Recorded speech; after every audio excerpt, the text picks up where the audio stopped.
Well, this is Bunji Garlin, the Viking of Soca, coming to you live right now from New York City. Right now you're watching Boom Shots TV. Vikings, axes up. Mad. Hey! Ready, major. Look how the sun now raising up, and the crowd now waking up. The atmosphere have vibes, and nothing can break it up. The girl them a wine non-stop. We are the drinks them in a my cup. We gonna party all night, all night. Hey, 24 parties we hit in a row. Tonight at the very last show. Before we are not on the road, the girl them a release the load. So let me see your hands up, so everybody know, put your hands up, so yeah. If you're ready for the road, let your friend them know. We're ready for the road.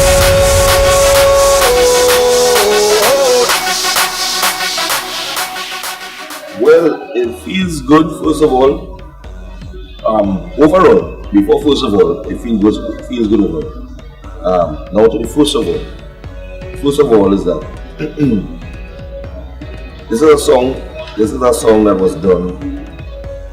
We did a song basically of how we feel. We felt to do this soca track in a different way. That's the game. Right? Different energy. We just felt to just do something different. Right? And that is in no way meaning that what we do with soca over the years, that we're taking anything away from it, or that is not valid, or that anything like that. It is we just came to a point that hey, we started to feel boxed in, and we want to try something different.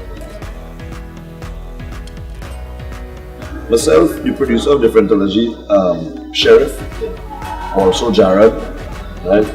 Even Fairlands, right? Because she saw the creation of that track from early, you know, and she was there giving 100% support. You know, saying, nah, you know, yeah, this, that. When the idea came of getting one of the local rock singers, or in which Trinidad and Tobago have a lot of. Fairlands was the person who came up with the idea of Nigel Rojas, who did back and vocals and also played the flamenco guitar in the track. Which the guitar he took in one take. One take. He just played that one take. And and said, you all go to that, say yeah, he said, alright, see you all next time, and pick up the guitar and walk out. Right? It was that simple. That song had no complications behind it. It was one of them moments that you reached the point of where this is possibly a new way you could do music. We started, that song was built in 20 minutes. 20 minutes? 20, I went by Sheriff, Faye was doing, she was in class studying law, so they had problem with parking. So I took her across to the school, drop off. I went to the studio 2 streets away, killing some time. Sheriff took up the electric guitar, started strumming. He strummed, he started playing it in the piano instead. As soon as he played that piano, bam, bam, bam, bam. Now and I just started, the sun now raising up, and the good now waking up. And I just started freestyling a little bit, just to catch the idea and keep the idea. And so Sheriff called the microphone one time. But on the mic, I just voiced it out. Went over it, came back the next day, voiced out the song out. On the way home is when I played the song for Faye. She said, "Okay, this bad." I said, "We want to get rock with." She said, "You Nigel Rojas. We use Nigel Rojas." That was that. That song didn't take 1 week, 2 weeks, 3 weeks. It was a simple case of 5 instruments in the song. Only 5. Drums, guitar, bass, piano, synths. That's it. You know, for all who know soca music, know any soca song has anywhere from 10 to 10,000 instruments behind it. We decided to simplify it. But it wasn't the first time that something like that would have been done. Because the original songs of Trinidad and Tobago years ago was simplified version of song. But that's what makes it so effective. You didn't have all the distractions behind it taken away from the song. What you had was a straight in your face song, music that accompanied first song. So I think it's the fact that it was that simple that so many people latched onto the song. Yes, because it was easy to gravitate towards, it was easy to sing. It is easy to remember. The key point after easy to sing was easy to remember. That is what makes many hits today. The fact that and that's why you find there are so many songs, they're so big, And you don't even understand why they're big. Because in your mind you say that this one is crap. But why it's so big? Because it's easy to remember. Because in the same breath you saying this song is crap, you already in your mind started singing the chorus of that same crap song that you heard in the first place. And it's so easy to remember that you just can't get out of the blood. So you find yourself the song that you don't like, you're walking on the road and you're humming it. Next thing you're singing it. Boom. Jared, who works with Sheriff, he knows, he knew Chris Jillionaire, right?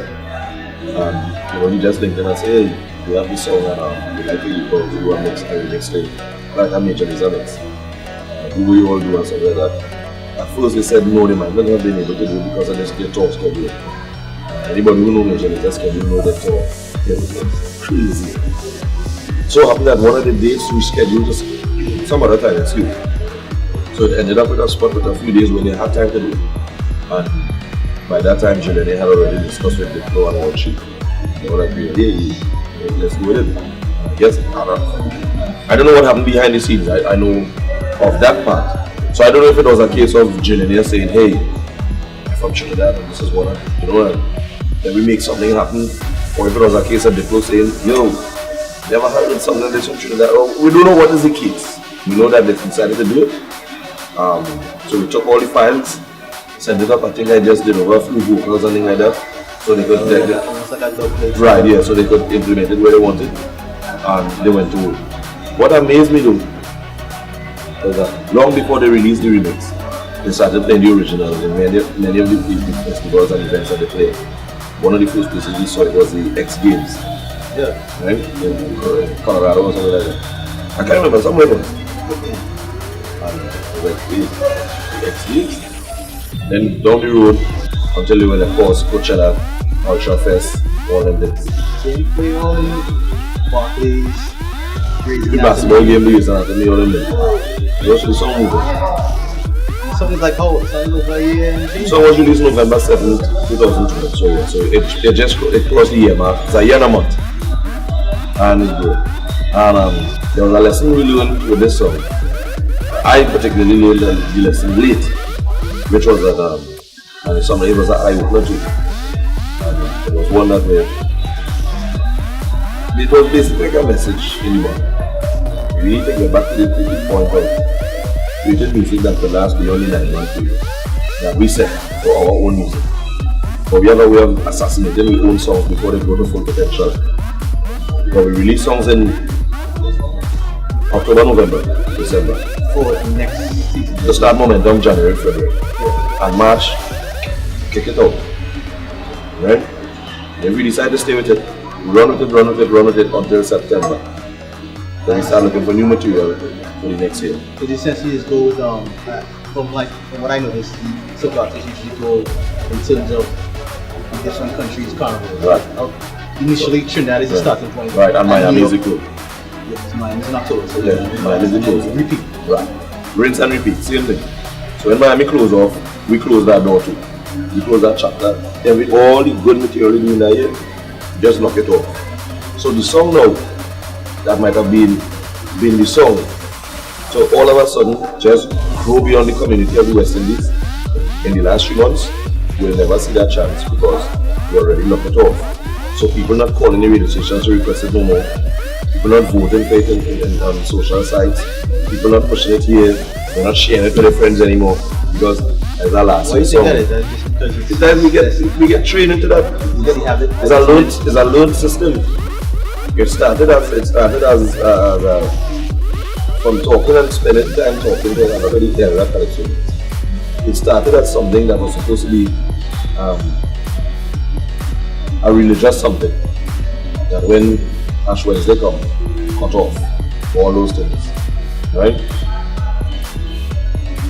We learned that cycle years upon years, with the information of why that happening keep dwindling in the darkness. It started to become a tradition all of a sudden. So automatically, generations coming now already built into the system that on Ash Wednesday switch. So in some cases, you have Yeah. artists releasing between 3 to sometimes 7 tunes for one season, because after that season, you ain't getting a chance to beat out them songs. You ain't getting a chance to entertain the audience that you love entertaining, which is your own people. So you think that aspect, the quality of the actual song just drops too? Well, it could, as well as it could not, because it relies on the artist themselves to pay attention to the quality of what they put out. Right? So I wouldn't necessarily blame, because the fact that they have to put out 6 and 7 is the fault. I would more so blame the artist, because, let me use the word carefully, I would blame the artist. Because if you're an artist in a trade, if you're an artist, right, or you're artistic, you will know to pay attention to the quality of what you're putting out, even if you're in a rush. You want more time to get the things done. But then too, you have to be wise within yourself. If you know you're not accustomed putting out 6 and 7 songs to get it to what you want it to be, then don't do it. Concentrate on a good 3 or 4. But you see now, everybody wants to run a race. So if I release 16 songs, you must want to release 16 songs too, because you figure like, he alone can release 16 songs. Yeah, but what is the quality of your 16 songs? Well, it could be, and if it's so, it's a good thing. And I'm going to tell you this, I think it's about time too that artists release plenty more songs than they should. That was my thing. I was always an artist that used to release more than 4 songs, right? And I remember plenty of the older artists saying, "Why are you releasing so much songs? You must just release 1 song. Run through Carnival with 1 song." And I was like, no, because I want when I release that I have a catalog. I want to have a repertoire. I want when I go on stage that I could hit your 4, 5, 6 songs and keep the momentum. The thing about it is that I don't necessarily want to go on stage and sing for 5 minutes, because I love what I'm doing.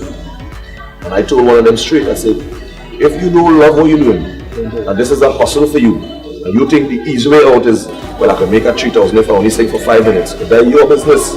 You cheat in this business, so you have no right talking to me. I genuinely love this, and I want to be able to keep giving these people material on top of material on top of material. As fast as I could find it, once I could harness that energy and give it to people, I want to do it. I must not have a time limit on how long I want to spend on stage or how much material I want to bring. I like to see the music just take its own course.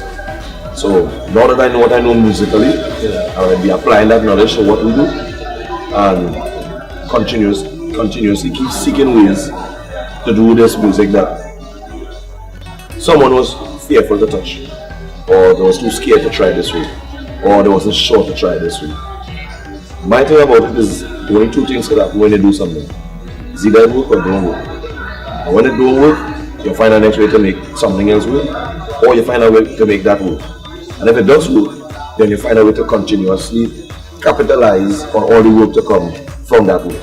Look how the sun now raising up, and the crowd now waking up.